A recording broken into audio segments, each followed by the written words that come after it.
Hello, my name is Hasan Sorrells, and this is the Leadership Lessons from the Great Books podcast, episode number 61, with our book today from the writer C.S. Lewis, A Defense of Universal Values.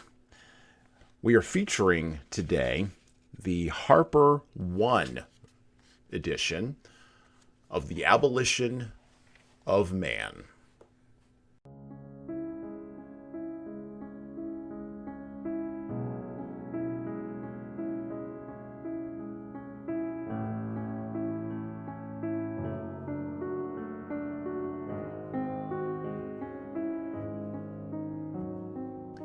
Reading from The Abolition of Man by C.S. Lewis. Chapter 1, Men Without Chests.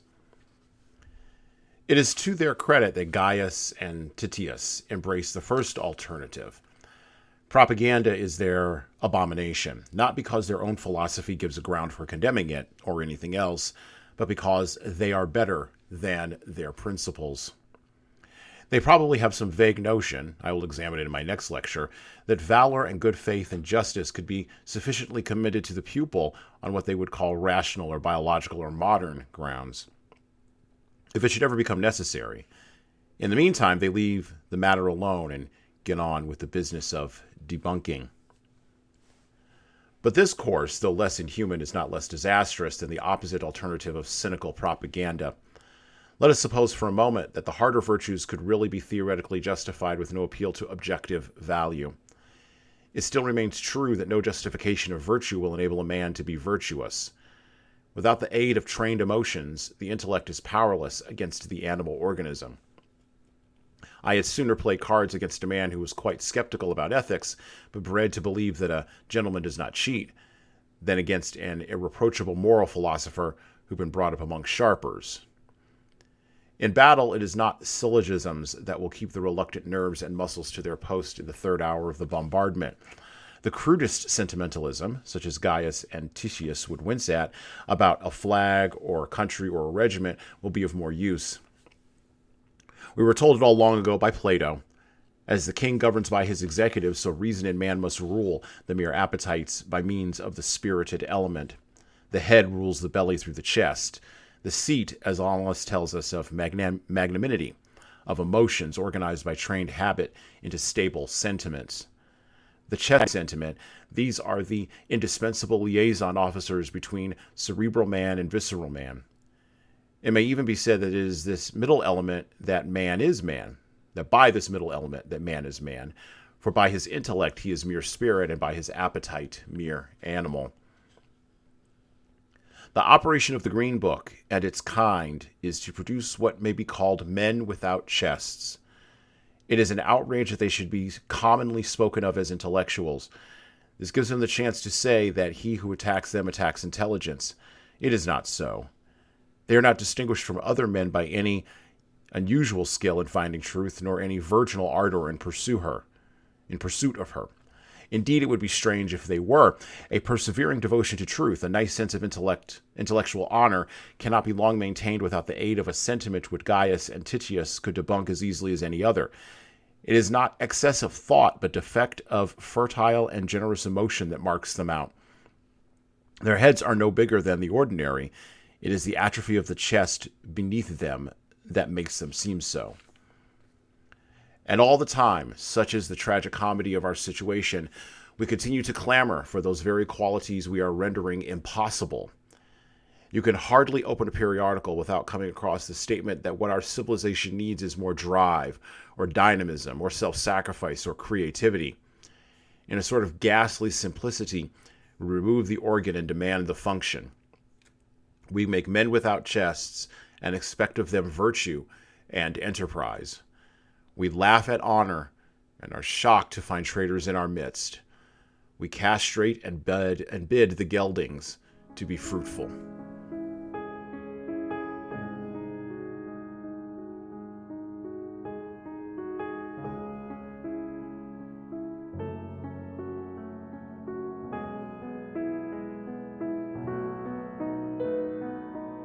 Today on the podcast, I'm going to pick a fight. as William Wallace once said in that great movie, Braveheart. I want to be very clear about what I'm doing here. So, we are in the month of June, a month that has been declared a month of pride by a certain group of people in America. And if you pay attention, even a little bit, there are rainbow symbols everywhere of support for this month, or support for the people represented by this month. But on this podcast, you will not see rainbow symbols anywhere. Not because there is a lack of support, but because, just like everything else, sometimes some things need to be questioned in our modern era so that leaders can lead better. This is a month where, speaking of leaders, the public and private sector leadership will harass and harangue the public in order to ensure quiet compliance at best and open, full-throated acceptance at worst of a particular position along an ideological spectrum that goes back all the way to the beginning of man himself. This is a month where words of argument, pushback, disagreement, or just not being convinced, quote unquote, this is a month where all of that type of resistance will be reframed as, quote unquote, violence. Even though every other month of the word, yes, I said every other month of the word, every other month of the year, words insist on being what they are, which is mere statements of objective reality or subjective emotion. None of this comes out of a vacuum. None of this comes from nowhere. And the tragic comedy of the situation, as C.S. Lewis put it in that section, is that we continue to clamor during this month for those very qualities we are now rendering impossible. You can hardly open a periodical without coming across the statement that what our civilization needs is more acceptance, or tolerance, or diversity, or understanding. In a sort of ghastly simplicity, we remove the organ of our minds and our ability to make decisions and to erect resistance, and yet we demand the same function. C.S. Lewis understood this intimately when he wrote the book, The Abolition of Man, and he was worried about where such ideas, such hollowing out came from. That's why the subtitle of The Abolition of Man is Reflections on Education, with special reference to the teaching of English in the upper forms of schools. We are a literary podcast. We are a leadership podcast. We are also a philosophical podcast. And so we're going to explore some philosophy here. And in doing so, the very act of exploration itself is going to pick a fight. Because while we say we want new ideas and we want creativity, we actually don't want the work that exploration requires, even if that work means letting go of shibboleths that relate to our identity, or at the very minimum, how we pretend to think about our identity. We are experiencing the generational outcomes of writing in textbooks in our public school systems and in our higher education school systems. And that writing has led, and that teaching has led to thinking. And that thinking is exemplified in the worst excesses and practices of this month of June, this month of pride.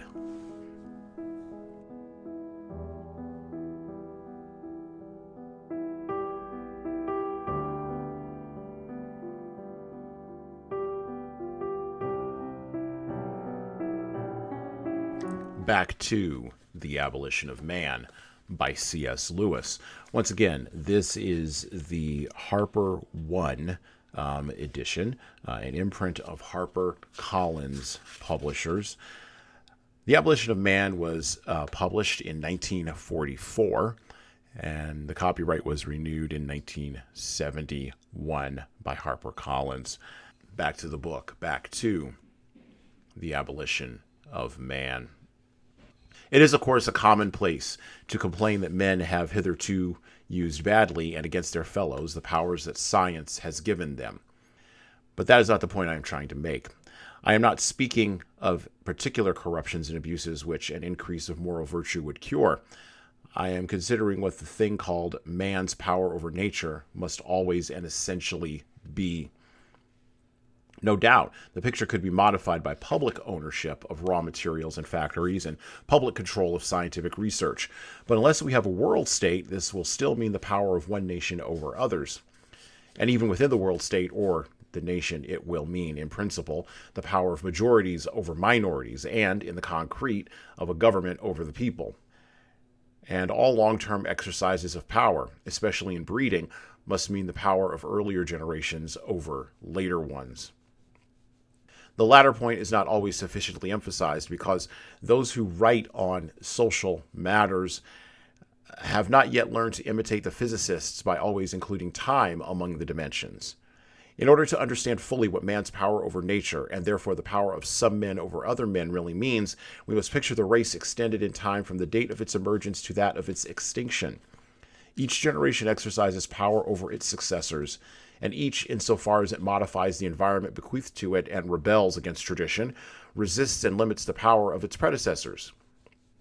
This modifies the picture which is sometimes painted of a progressive emancipation from tradition and a progressive control of natural processes, resulting in a continual increase of human power. In reality, of course, if any one age really attains by eugenics and scientific education the power to make its own descendants what it pleases, all men who live after it are the patients of that power. They are weaker, not stronger, for though we may have put wonderful machines in their hands, we have preordained how they are to use them.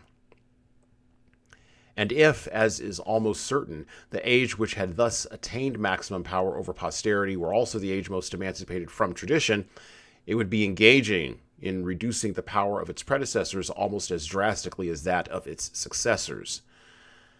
And we must also remember that, quite apart from this, the later a generation comes, the nearer it lives to that date at which the species becomes extinct, the less power it will have in the forward direction because its subjects will be so few.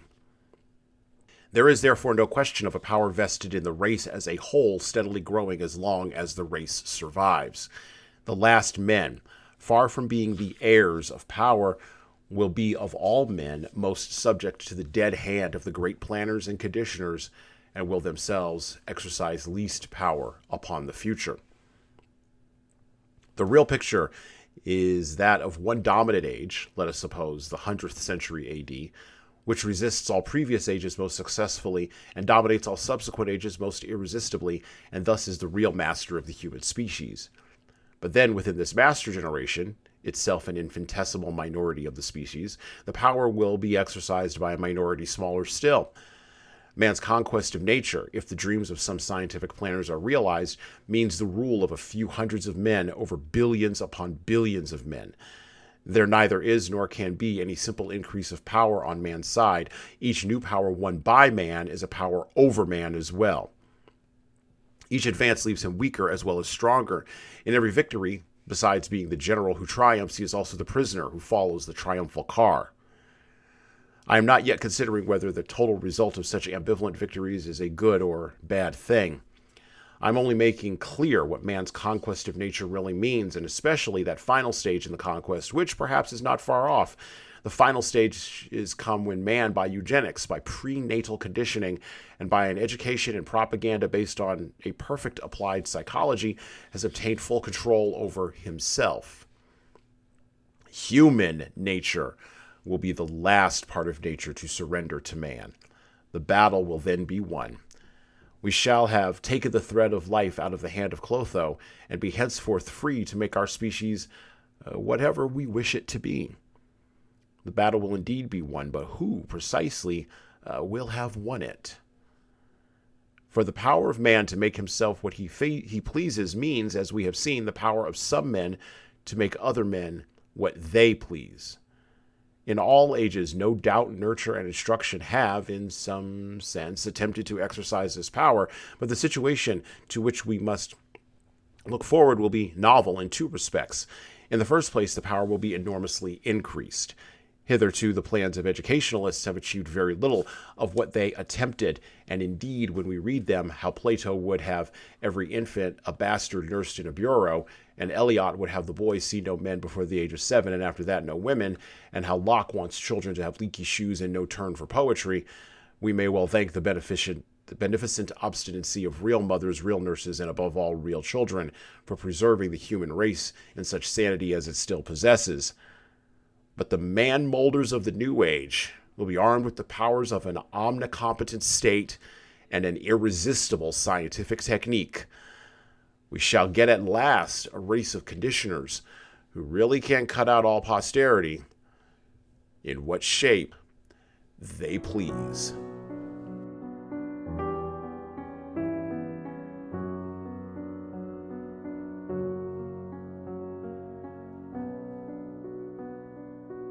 One of the more disturbing things of our present era is this fact. In our desperation to be free of the traditions of the past, it doesn't matter whether those traditions are traditions in family, traditions in culture, or traditions in society. In our desperation to be free of the traditions of the past, we further enslave the future to our present whims. The moral certitude of our current rightness in this time in the West is stunning, and we will be judged for sure by a worse measure than the one we use to condemn and dismiss traditions of the past that don't work for us now. That moral certitude comes in the form of, well, quite frankly, arrogance, hubris, and of course, pride. I'm a fan of man, but not a fan of man's sins, and I'm old enough to remember when pride went before a fall. It used to be that you had pride in accomplishments, or who you were in the light of how you had contributed to the material moving forward of the world. That was bad enough, and that could be checked by religious institutions, that could be checked by your family, that could be checked by good sense. But pride now is used as a term to stand for badgering resistance into dust, to tilt at windmills, and to engage in a never-ending search for victim status in opposition to a past, to people who are long dead, and ideas that go to the root of who we are as human beings. There's also something quite ironic about this idea of pride, and the biggest irony is that usually pride is a form of idolatry, and all idolatry exists to fill the spiritual hole that material wealth, appeals to the state, or even endless entertainment can never satiate, can never fill.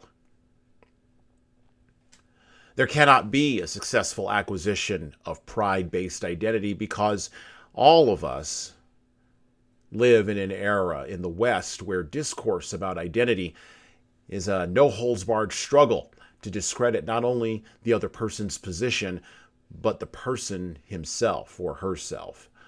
The goal is not to prove that other person wrong, but to silence that other person so that the position that we take, our own position of pride, will dominate the conversation. This is what you get, by the way, at the end of the existential dread of the absurdity that Albert Camus wrote about in The Myth of Sisyphus, which we'll be reading on the podcast later this month. This is what you were warned about in those hoary old books known as the Bible that were written, way back in the day. And C.S. Lewis, right along with Albert Camus, saw that the logical end of a worldview with no God at the center of it, with no faith in the thing that stops the pride from growing too big to eat you and too big to judge you, well, the end of a worldview, the logical end of that would be men without chests. Or it would be people trapped in the absurdity of the cul-de-sac of a meaningless material existence who would, in Camus' estimation, choose suicide. Or, at the very minimum, suicidal type behaviors in a vainglorious attempt to place meaning upon their existence. Look, we talk a lot about meaning and the competency crisis here on this podcast, particularly in realms of leadership. And you may be thinking, what does this thing about pride have to do with leadership? Well, you can't lead prideful people, right? Not really, anyway. You can make them competent, sure. You can harangue them. You can harass them. You can push them to the edges. You can make appeals to their identity based on gender or race or sexual orientation or how they individually might quote unquote feel on any given Sunday. But at the end of the day, as a leader, if you are making appeals to pride, you are setting yourself up and your team for a spectacular, judgmental collapse.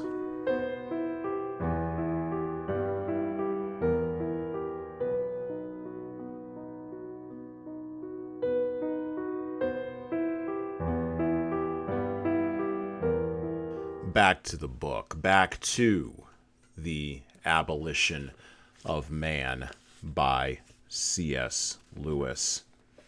My point here may be clearer to some if it is put in a different form. Nature is a word of varying meanings, which can best be understood if we consider its various opposites. The natural is the opposite of the artificial, the civil, the human, the spiritual, and the supernatural. The artificial does not now concern us. If we take the rest of the list of opposites, however, I think we can get a rough idea of what men have meant by nature and what it is they oppose to her. Nature seems to be the spatial and temporal, as distinct from what is less fully so or not so at all. She seems to be the world of quantity, as against the world of quality, of objects as against consciousness, of the bound as against the wholly or partially autonomous, of that which knows no values as against that which both has and perceives value, of efficient causes, or in some modern systems of no causality at all, as against final causes. Now, I take it that when we understand a thing analytically and then dominate and use it for our own convenience, we reduce it to the level of nature, in the sense that we suspend our judgments of value about it, ignore its final cause, if any, and treat it in terms of quantity. This repression of elements in what would otherwise be our total reaction to it is sometimes very noticeable and even painful. Something has to be overcome before we can cut up a dead man or a live animal in a dissecting room. These objects resist the movement of the mind, whereby we thrust them into the world of mere nature.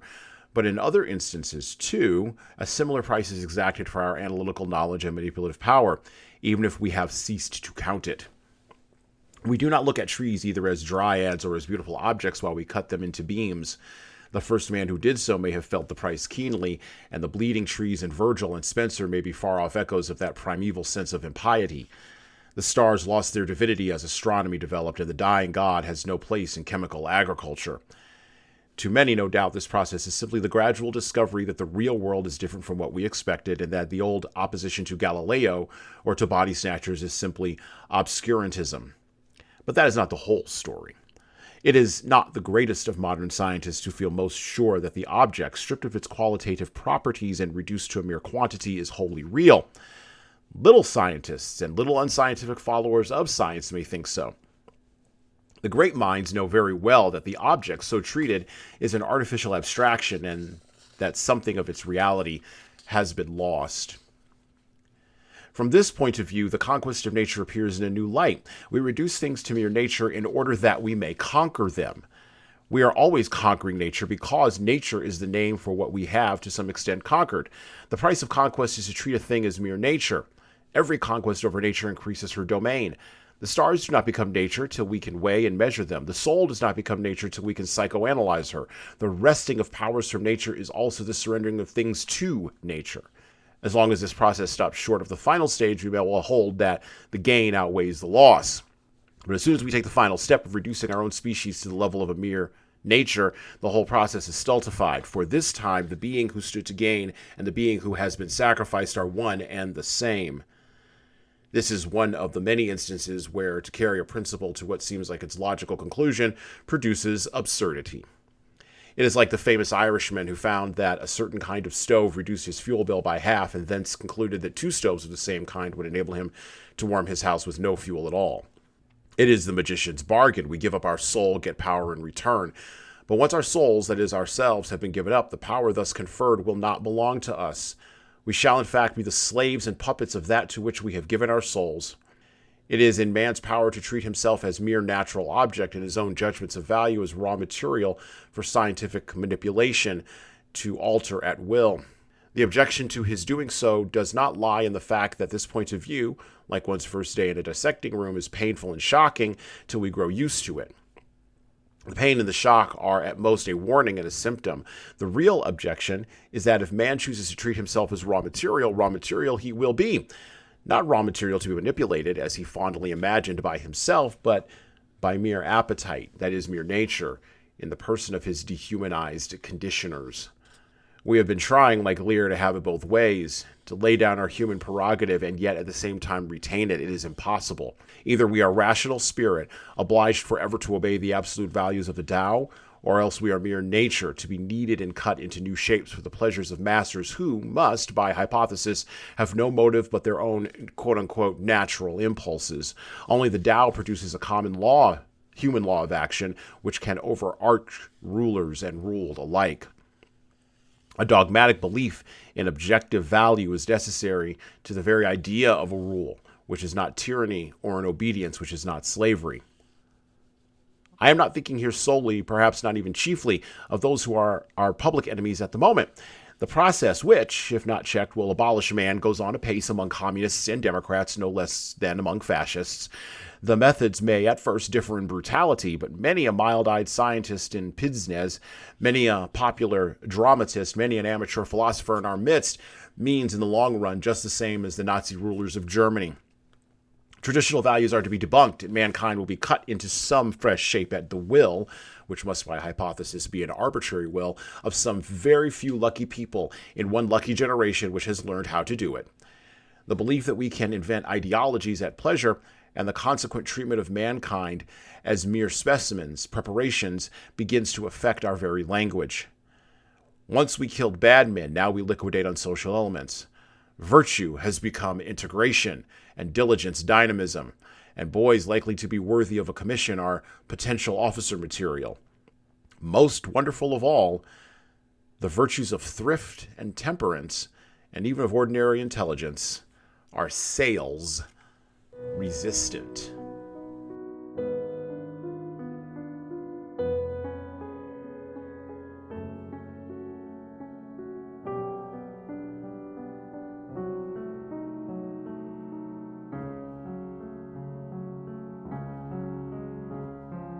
There's one other outcome of or from this insistence on pride, and it's kind of a non-obvious one, but it's just as damaging.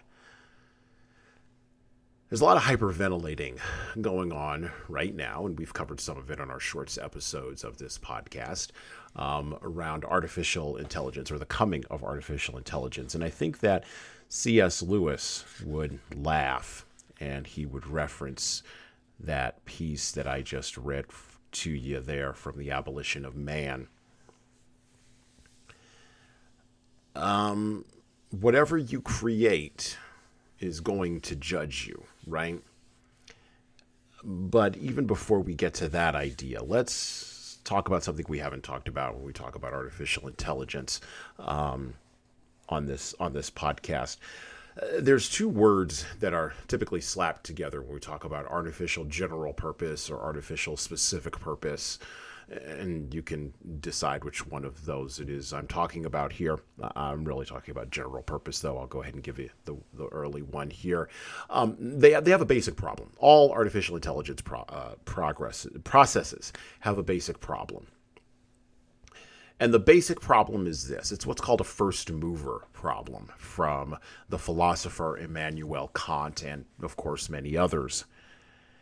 The first mover problem, however, only is perceived as a problem by individuals who develop artificial intelligence if A, they've actually ever even read Kant, or B, they believe in a creator God.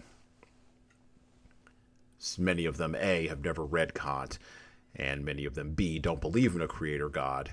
And so that leads to C, inevitably, which is, just like in algebra, the idea that Sam Altman can go to Congress and beg them to put rules on him to stop him from doing something that he cannot stop himself from doing.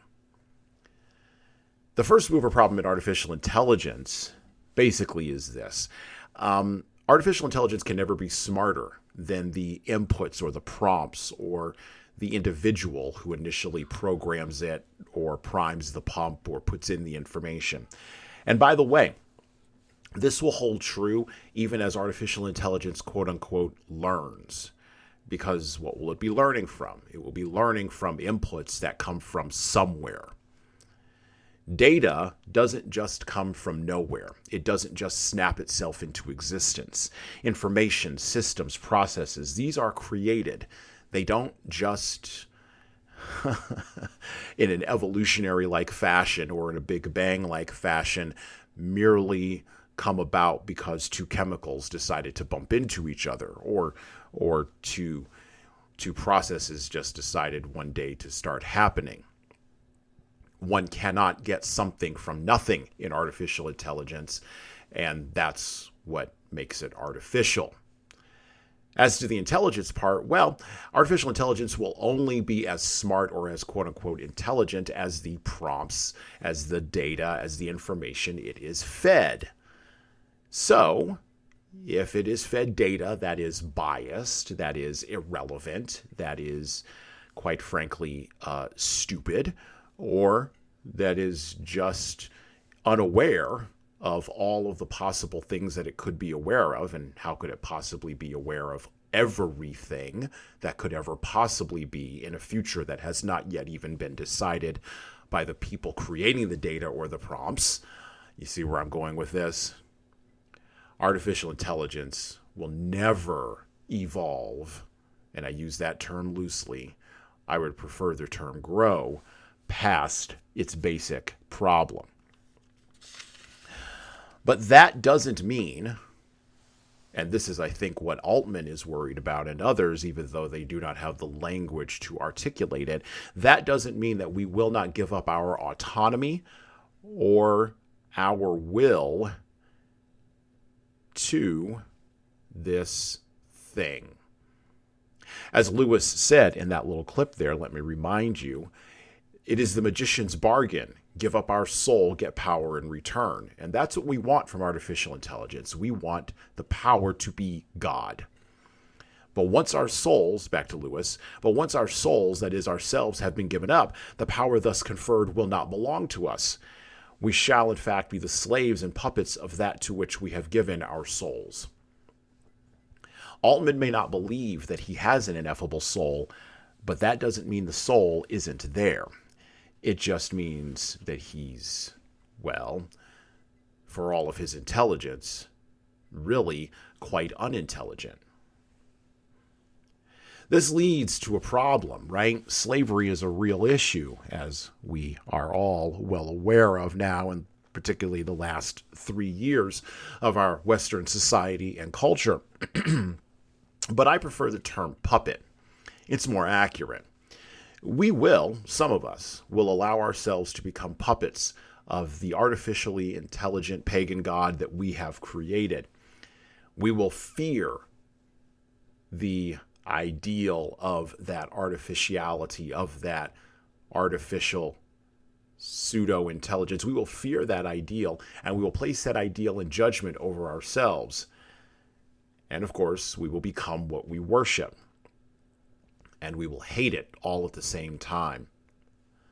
By the way, this has already started. In case you believe I'm just talking out of my behind here, just look at the AI temple inside of your pocket right now.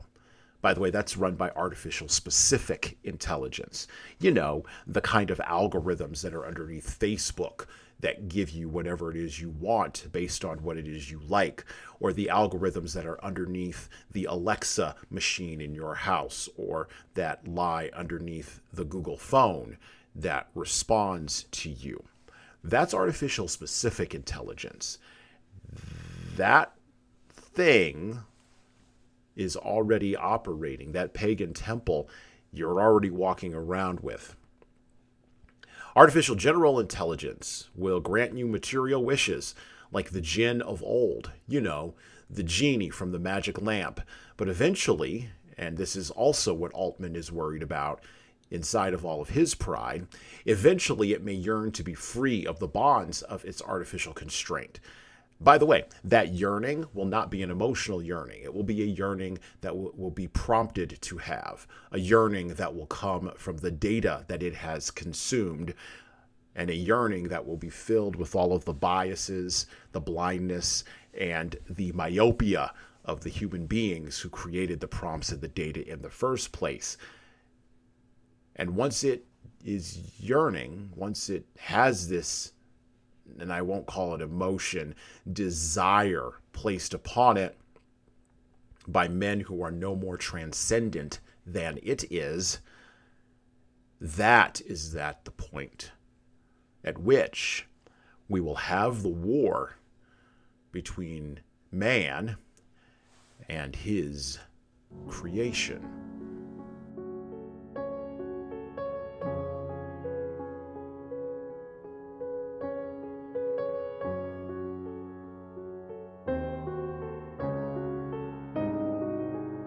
Back to the book, back to The Abolition of Man by C.S. Lewis. By the way, just a little background on C.S. Lewis. Born in 1898, died in 1963. He was a fellow and tutor in English literature at Oxford University until 1954, when he was unanimously elected to the chair of medieval and Renaissance English at Cambridge University. He wrote more than 30 books, and his works continue to attract thousands of new readers every year. His most distinguished and popular accomplishments include The Chronicles of Narnia, Out of the Silent Planet, The Four Leaves, The Screwtape Letters, and, of course, Mere Christianity. By the way, he was also an atheist who became a Christian and wrote from a Christian world view. Back to the book, back to The Abolition of Man. The true significance of what is going on has been concealed by the use of the abstraction man. Not that the word man is necessarily a pure abstraction.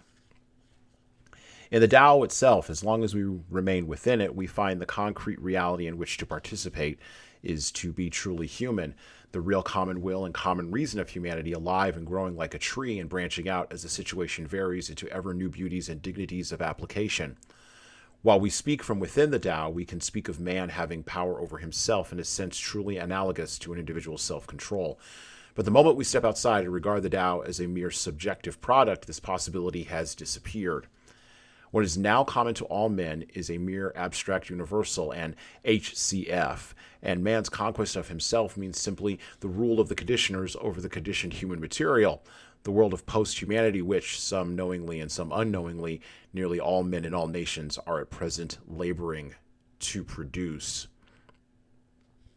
Nothing I can say will prevent some people from describing this lecture as an attack on science.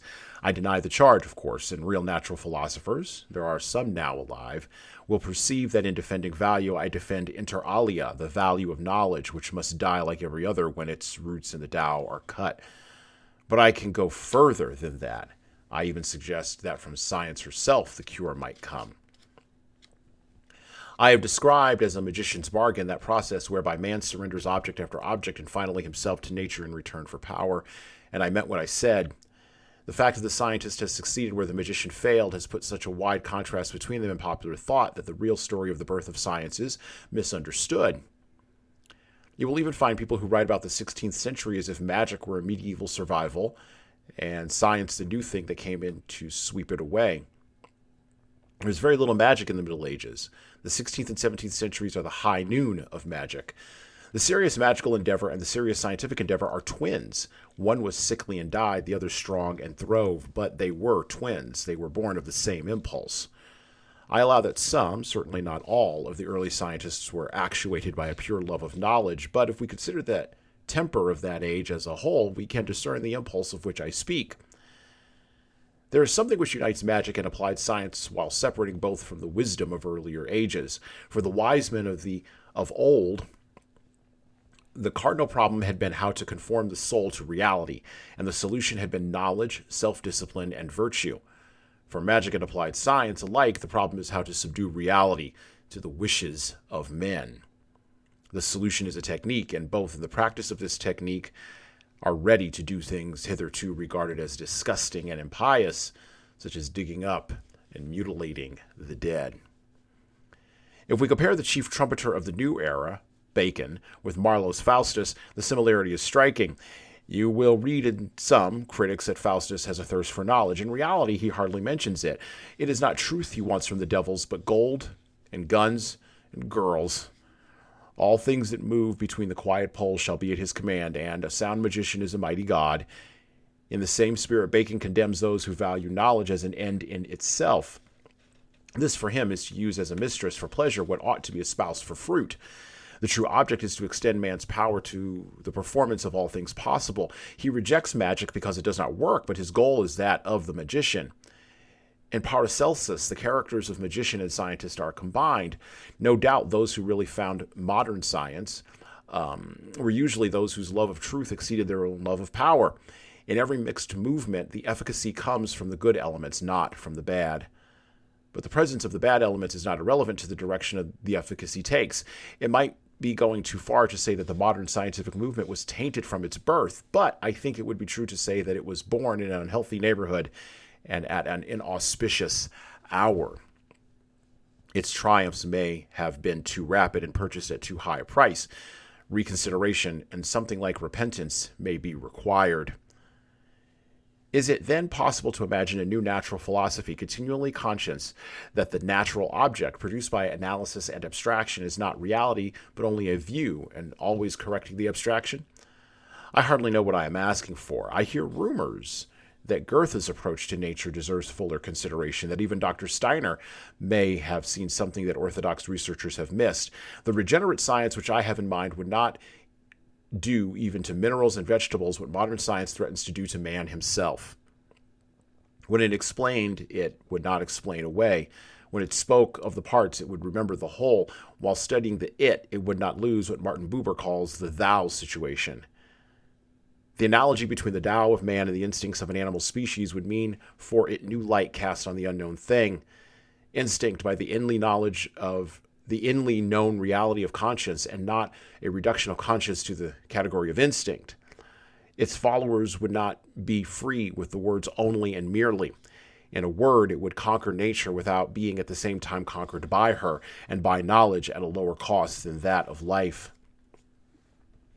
Perhaps I am asking impossibilities. Perhaps in the nature of things, analytical understanding must always be a basilisk, which kills what it sees and only sees by killing. But if the scientists themselves cannot arrest this process before it reaches the common reason and kills that too, then someone else must arrest it. What I most fear is the reply that I am only one more obscurantist, that this barrier, like all previous barriers set up against the advance of science, can be safely passed. Such a reply springs from the fatal serialism of the modern imagination, the image of infinite, unilinear progression which so haunts our minds. Because we have to use numbers so much, we tend to think of every process as if it must be like the numeral series, where every step to all eternity is the same kind of step as the one before. I implore you to remember the Irishman and his two stoves. There are progressions in which the last step is sui generis, incommensurable with the others, and in which to go the whole way is to undo all the labor of your previous journey. To reduce the Tao to a mere natural product is a step of that kind. Up to that point, the kind of explanation would explain things away, may give us something, though, at a heavy cost. But you cannot go on explaining away forever. You will find that you have explained explanation itself away. You cannot go on seeing through things forever. The whole point of seeing through something is to see something through it. It is good that the window should be transparent because the street or garden beyond it is opaque. However, if you saw through the garden too, it is no use trying to see through first principles. If you see through everything, then everything is transparent. But a wholly transparent world is an invisible world. To see through all things is the same as not to see.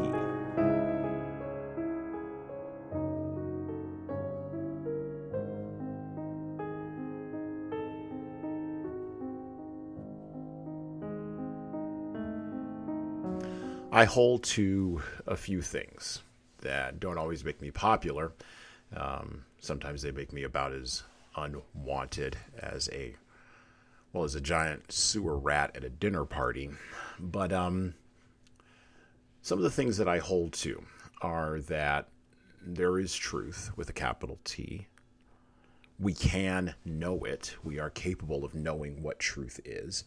And we are also capable of objectively applying that truth to reality, regardless of whatever our subjective feelings about that truth might be. I have a soft spot in my heart also for people who are fighting the good fight and who are fighting a losing battle, who are, as William F. Buckley might have said back in the day, standing athwart history, yelling, "Stop." C.S. Lewis wrote The Abolition of Man in the 1940s at the end of an apocalyptic world war, where ideologies, beliefs in how men could be molded were at a clash, right? Communism, fascism, democracy, or the republic, depending upon your perspective, I guess, had come together. And democracy, the republic, and ironically enough, communism had won. It would take another almost 54 years for communism to be revealed as a failure at making a new man, complete with gulags and wars and concentration camps and everything else. It would take a while, and secret police also, it would take a while for the powerless to really discover that they had power and to recognize that, well, the objective truth of their power was something that they could actually use to topple an ideology, or at the very minimum, to expose it as a lie. I believe in clarifying, and I believe in cleaving. I believe in saying clearly as possible what is true, but also separating lie from falsehoods, separating fact from fiction, separating what I may feel about something from what something actually is. This makes me heterodox, as I've said before on the podcast. This makes me kind of an outlier. This makes me not popular. One of the things that I believe in cleaving and clarifying on is this, and it's particularly relevant to this month, but also to any other month of the year in these, our benighted United States at this time in the West. The personal and the political are indeed separate. I believe that to be truth. They're not the same thing. And we used to have reason, and we used to have identity outside of the personal and outside of the political that helped us determine that. Self-awareness is not the same as self-esteem. That's another truth that we need to pay attention to. Being self-aware means recognizing that you have problems and fixing them. Self-esteem is constantly looking for other people to affirm you in whatever your subjective feelings might happen to be at the moment. Narcissism is self-love. It's the end result of all of that self-esteem that came out of the educational system in the 1980s and 1990s. We are now reaping the whirlwind. Lewis would probably laugh bitterly if he could see that.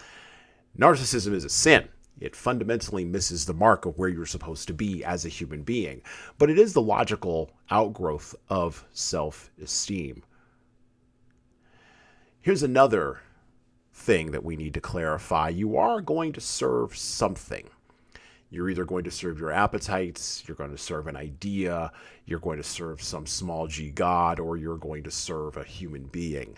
You're going to serve your job, you're going to serve your ideology, you're going to serve your identity. You're going to serve somebody. That's how you're wired. You're wired to religious worship, and worship just means what you pay attention to and focus on the most. So if it's your race, you're going to serve that. If it's your gender, you're going to serve that. If it's your sexual orientation, you're going to serve that.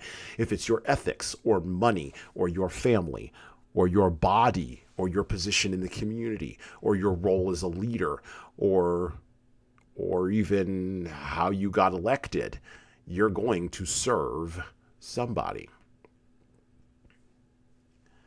This is something to keep clear this month of June on the podcast, because one of the things we're going to do is we're going to be trying to cleave and clarify.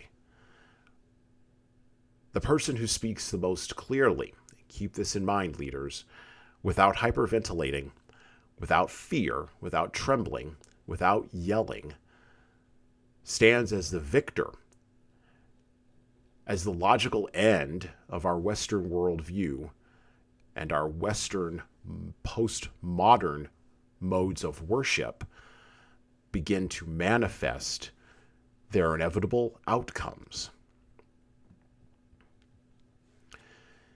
Staying on the path requires understanding the skill sets of speaking clearly, without hyperventilating, without fear, without trembling, and without yelling. And that makes you a leader that, when everything else has been abandoned, will be followed by the people who had desperately need it the most. And well, that's it for me.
Listen and subscribe to the Leadership Lessons from the Great Books podcast on all the major podcast players that you listen to podcasts on, including iTunes, Stitcher, Google Podcasts, and even Spotify.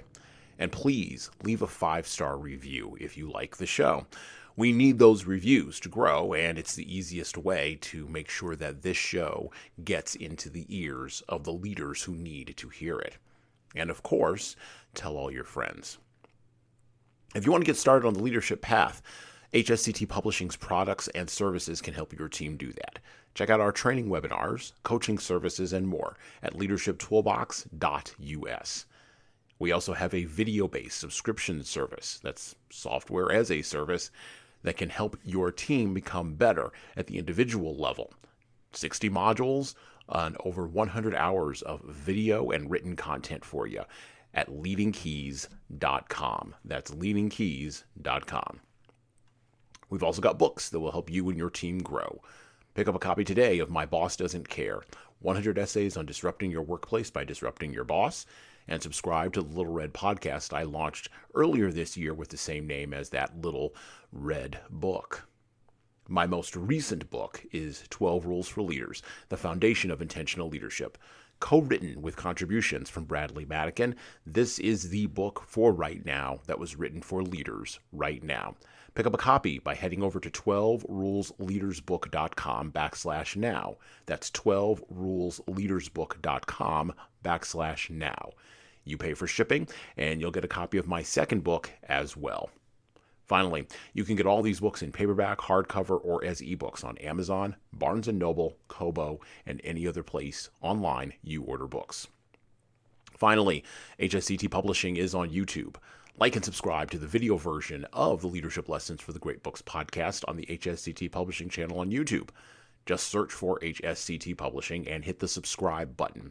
You'll get our weekly video updates, which is the video version of this podcast. And, of course, you're going to want to subscribe to my other podcast. That's right, I do more than one. The Hasan Sorrells Presents audio experience, where I talk more casually with a broader range of people about all matters that matter in the world today, from arts all the way to analytics. All right, that's it for me.